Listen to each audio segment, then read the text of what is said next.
That thing isn't Donna. It isn't anybody. It's a monster, pure and simple. All of them are. The two paladins Gareth mentioned are arguing in front of the door to the modest farmstead. As they notice your arrival, they stop talking and look at you quizzically. We're guarding this house. Wise to stay well back. There's a bunch of silent monks inside who've tasted blood today. Already killed in there, so they did. They didn't kill anybody. The Magisters who control them did. You know Donna, she wouldn't hurt a fly. Not until they turned her. But they did turn her. And now she's not Donna anymore. Get it through your head. The poor creature should be put down. No, wait! Surely, maybe someday they can be fixed. When all this source nonsense is over. The other paladin rolls his eyes and shakes his head as he turns to face you. In any event, it's our business, not yours. You just stay well away from the door and you'll be perfectly safe.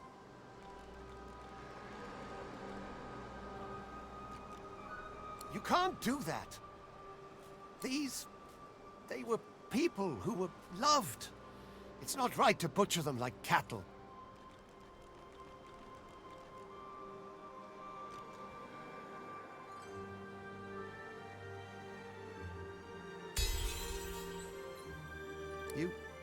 You're right.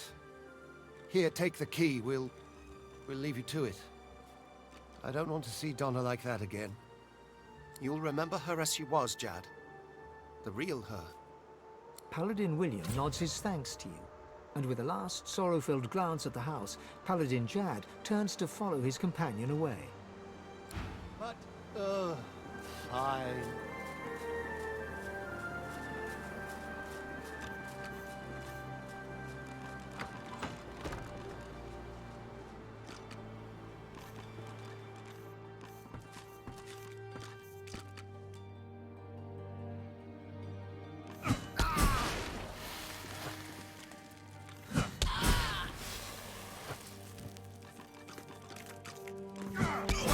Take you.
A spillage all over the floor.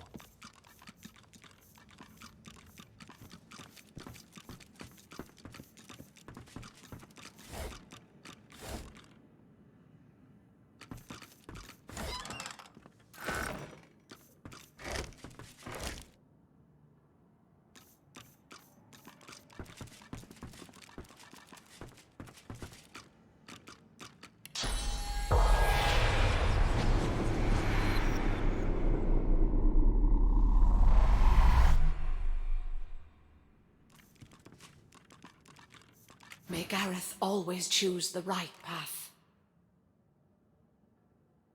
Nothing we didn't see coming. We always knew Gareth was fated for greatness. As a boy, he'd leap through the fields with wooden sword in hand, slaying imaginary demons, protecting us from whatever evil he would dream up. We also knew that good men make enemies. We knew evil would come, and so it did. Not as a demon or as a witch, but as a man Gareth once knew as a friend. Jonathan. He watched eagerly as those shambling husks descended. It seemed like a game to him, like theatre. We would never blame Gareth. The righteous always pay a price. May the Seven will it, he will always be the hero we know him to be. We always want to believe in each other. It's what separates us from the void. It's what makes our existence worthwhile. It's what we do next that defines us. We can respond with treachery, or we can rise above.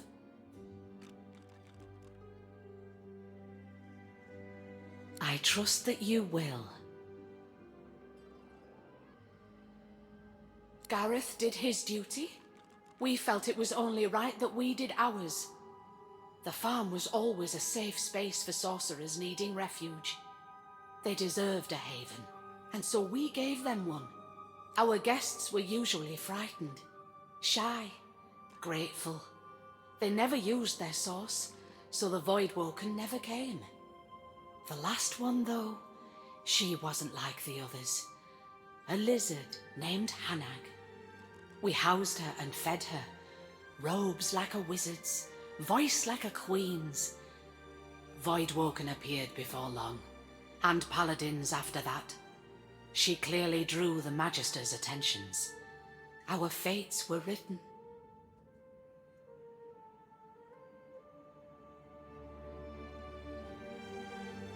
I never thought she meant to do us wrong. I don't blame her for fleeing to the Cloister Wood. I worry for her.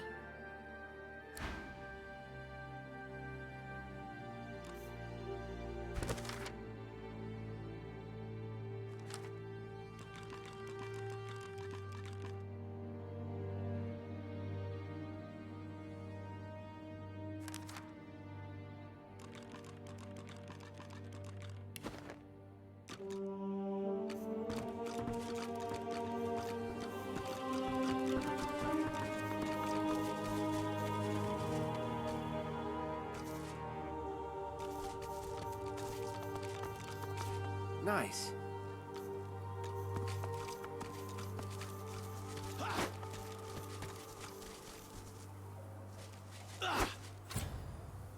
This Magister didn't die by a sword, anyway. Something's afoot here. Voidwoken! The Sorcerers conjured Voidwoken! Form up! Don't let them over the bridge! The spectral Magister raises his sword and shield against an unseen Voidwoken foe. The spirit seems to sense you now, and points his sword in your general direction. But it's too late. He is yours now.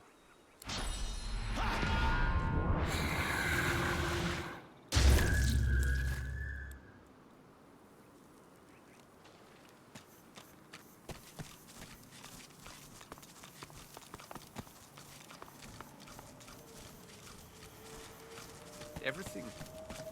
What's this? I found something.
the Reaper for me.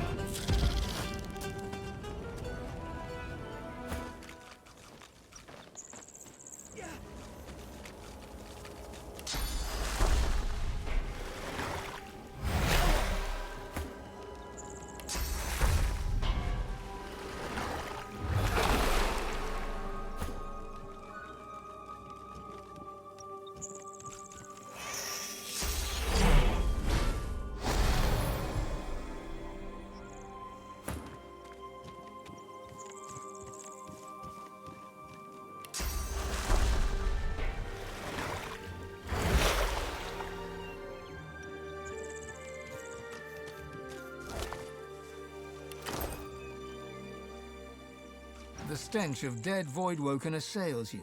The thought occurs, Sorcerers caused this.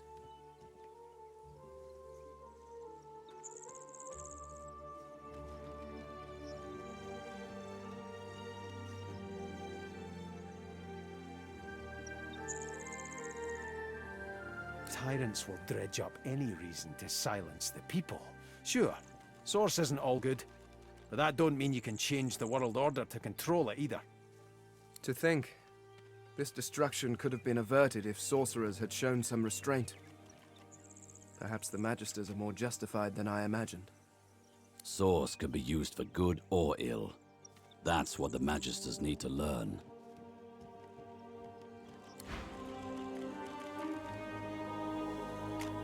Well now, how's my favorite Godwoken? Ifan claps you on the shoulder and beams at you, affection for you plain in his eyes.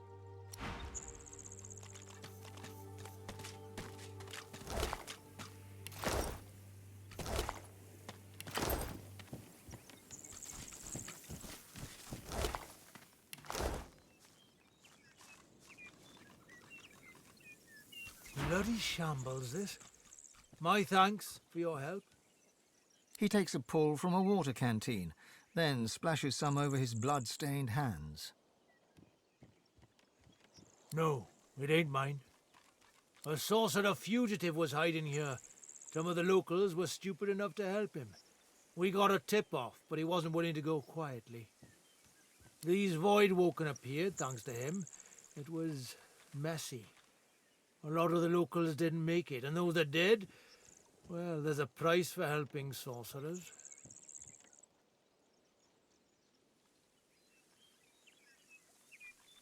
Any trace of gratitude for your help against the Voidwoken drains away in an instant. Take my advice and don't say another word, hear me? Sorcerers brought this plague down on us, them and the sort of folk who see fit to help them. They'll all get what they deserve. You can join them if you like, otherwise you can shut your trap. Damned idiot! You asked for this!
spirit of a woman cowers before you.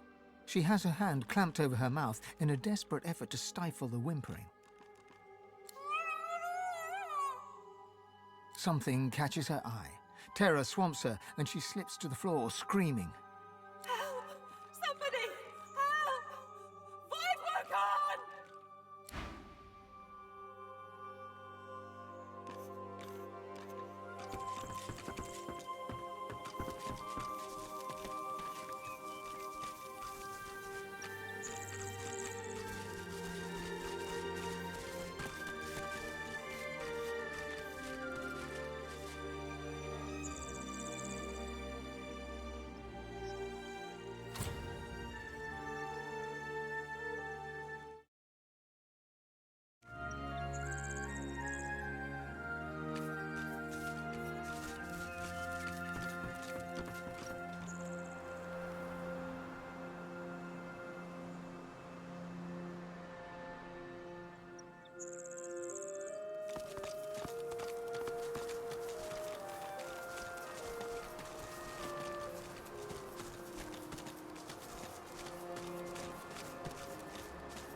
True what the old miss told me. Victor, she said, you can't gamble forever. It's only a matter of time before your luck runs out. Bless her heart.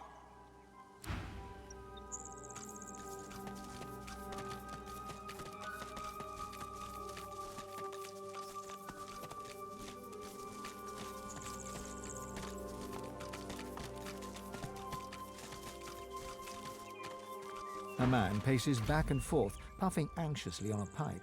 His face is creased with tiredness. The faint coppery hue of dried blood stains his hands. He sees you. If you're looking for healing or the like, then you'd best look elsewhere. My plate is full for now.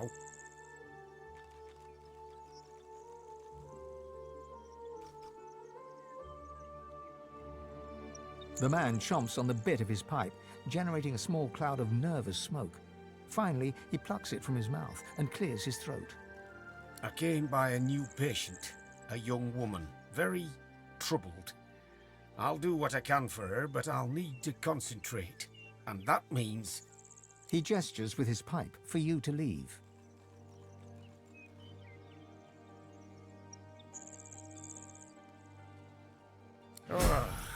Fine.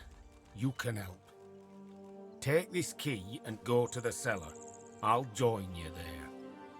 Just be careful.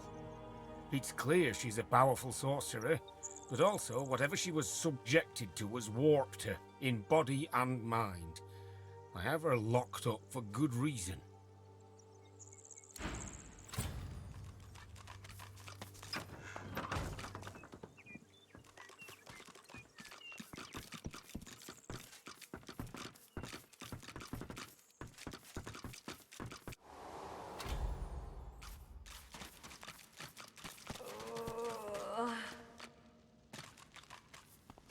Need to get closer.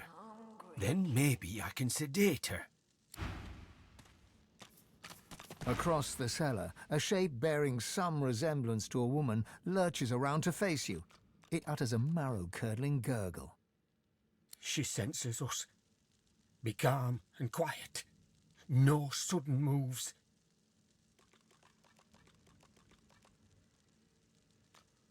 You're right. I hadn't noticed before. Couldn't get close enough. We have to help her. Maybe we can reverse whatever was done to her. All right. We need her subdued, understand? Do whatever you can to weaken her. Just don't go too far or you might kill her. Another gurgle, sharper, angrier. Then the sound of rapid footfalls rushing towards you.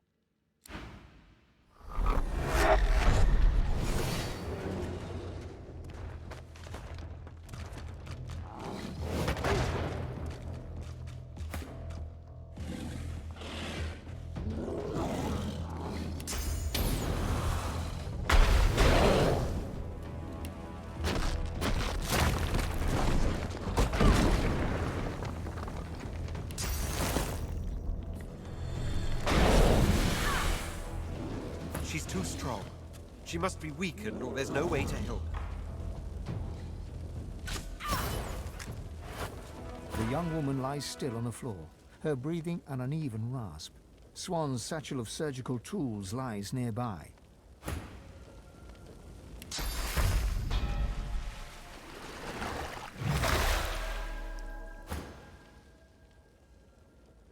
Swan approaches, cradling his arm with a grimace of pain. Those summons of hers broke my arm. I'll do what I can to help, but the rest is up to you. Tread carefully. One false move and she's dead.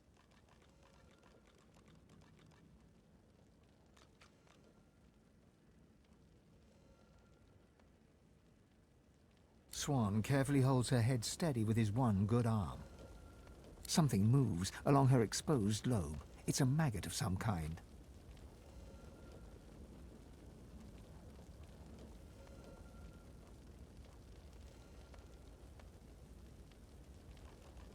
The maggot is caught in the pinch of the tweezers and plucked off in a single, swift movement. The woman's breathing has grown shallow as she hovers between life and death. All you can do is close her up and hope for the best. You try to replace the bone extract. It doesn't seem to line up with the hole very well. You shove it in as best you can and draw the scalp down over it. Your hand passes over the needle and thread in Swan's satchel and instead fishes out a roll of bandages. You wrap the woman's head tightly. The woman's breathing grows stronger, more even. Color flushes her cheeks. She's alive. You did it. I've never seen anything like that, not in 20 years. I'll tend to her here for a while. She shouldn't be moved yet. She'll want to thank you once she comes round, I'm sure.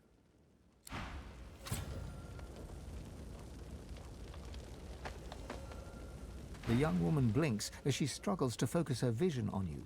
She looks weak, pale, but already visibly more human. It's you. I remember your face in the darkness. You saved me. The Magisters arrested me in Arx for sorcery. They strapped me to a table, and they put something in my head. Something alive. They put me on a caravan bound for Fort Joy. They said I was going to become a pet for the hammer. I could feel myself changing. I tore off the shackles that held me, like they were parchment. I remember hearing screams, feeling the blood of others on my hands, in my mouth. Then I ran, and then I woke up here. That was damn fine work you pulled off there. Consider me in your debt. I'll keep an eye on her until she's ready to fend for herself. If you find yourself in need of potions or healing, be sure to come to me. It's the least I can do. Help yourself. Everything I've got's here. Until next time, take care of yourself.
villagers, some slain by Voidwokens, others perhaps not.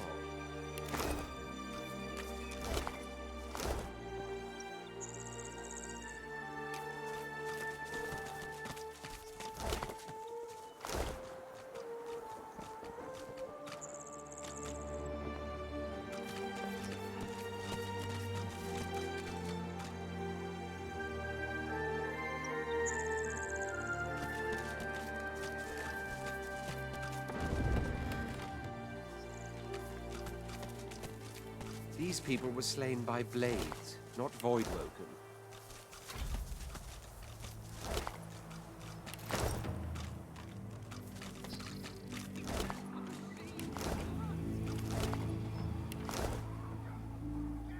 More slaughter. Killed by Voidwoken, who were killed in turn themselves.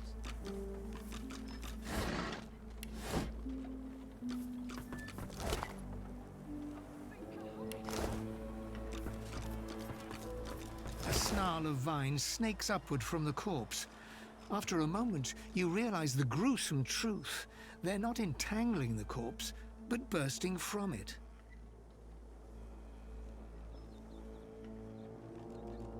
The vines bear unmistakable signs of old elven magic, the likes of which science once used to make entire forests spring to life. The vines have split the corpse's chest with incredible force. Thin roots wriggle from limbs and nail beds, anchoring it to the ground. The vines encircle a rough depression, as if something held there was violently torn free.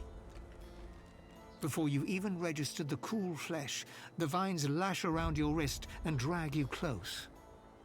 They pulse, tightening mercilessly, and release you, withdrawing sluggishly, as if sated, for now.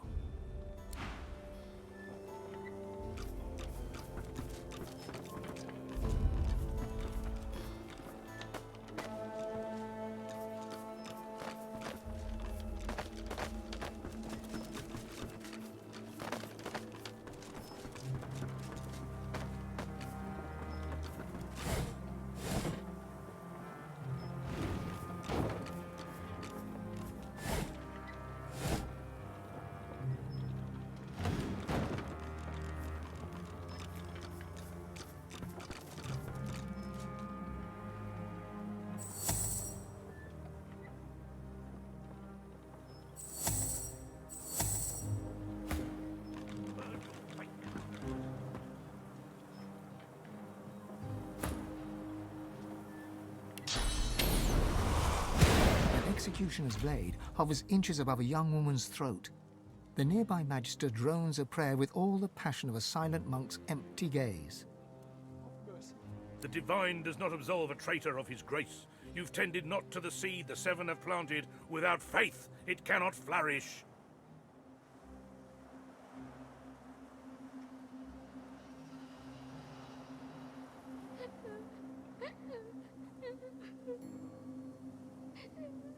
He gives you a cool look and nods to a bloody corpse in Magister's garb.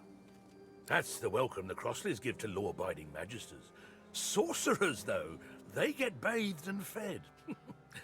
Ain't that right, woman? The young woman squeezes her eyes shut in terror, but says nothing. The executioner raises his blade.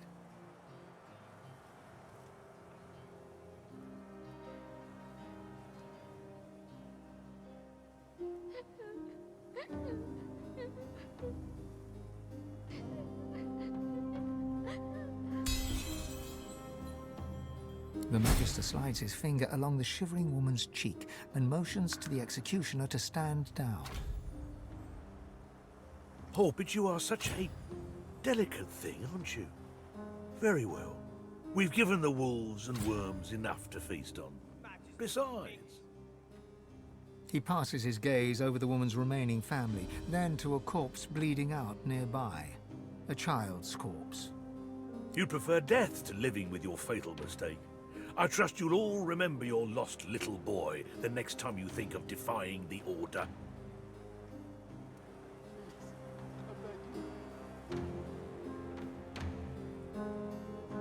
Not just one sorcerer, two. Master and apprentice.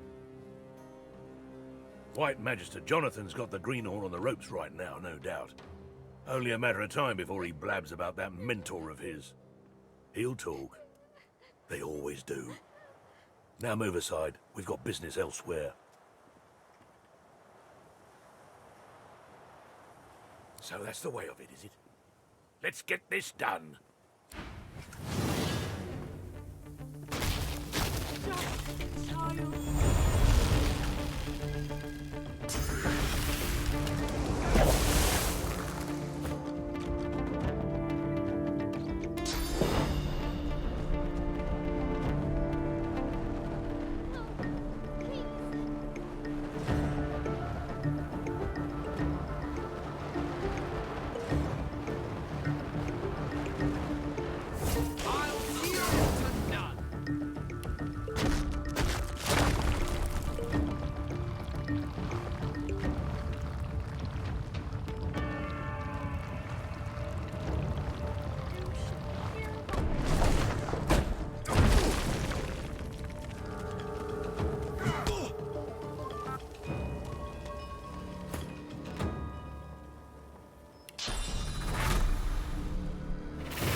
sense, doesn't it?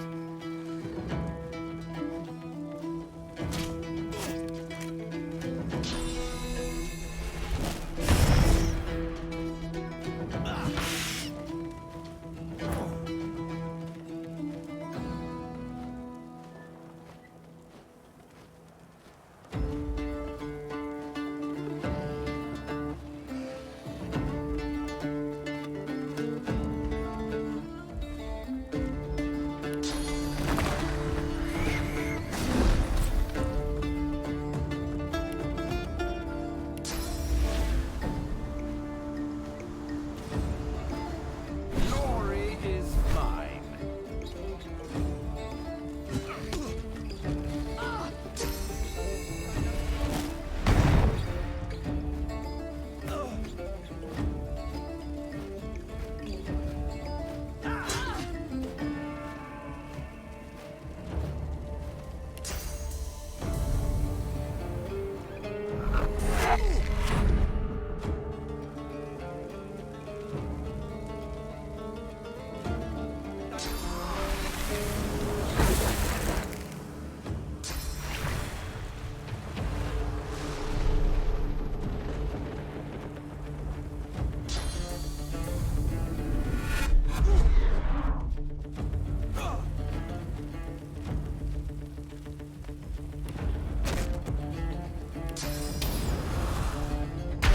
I'm ready.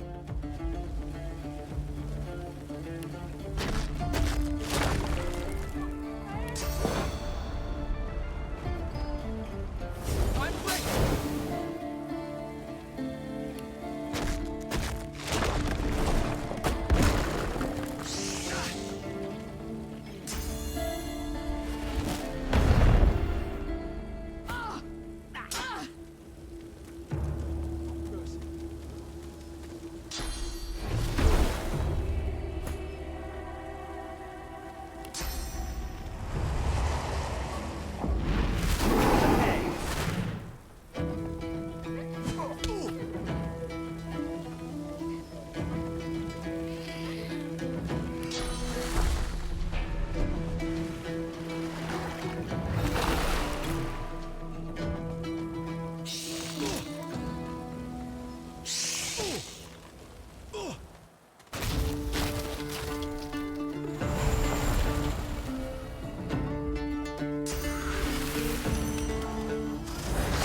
ready.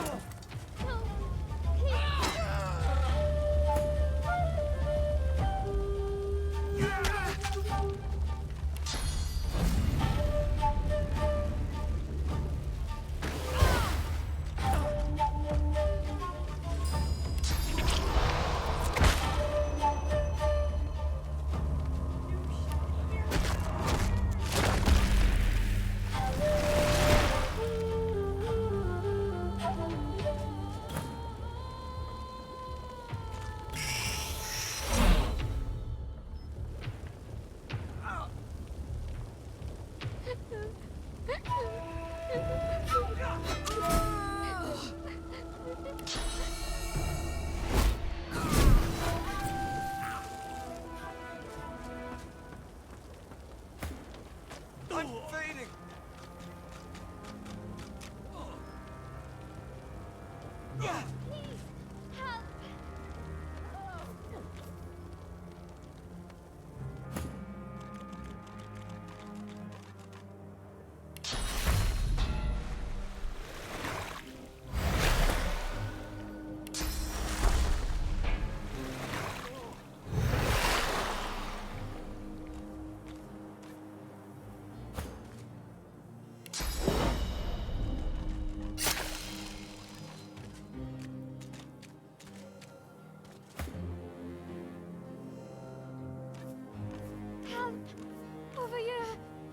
untie me. Please. Thank you. Her tear-stained cheeks quiver as she surveys the blood-spattered floorboards. It's like a bad nightmare. Except you never wake up.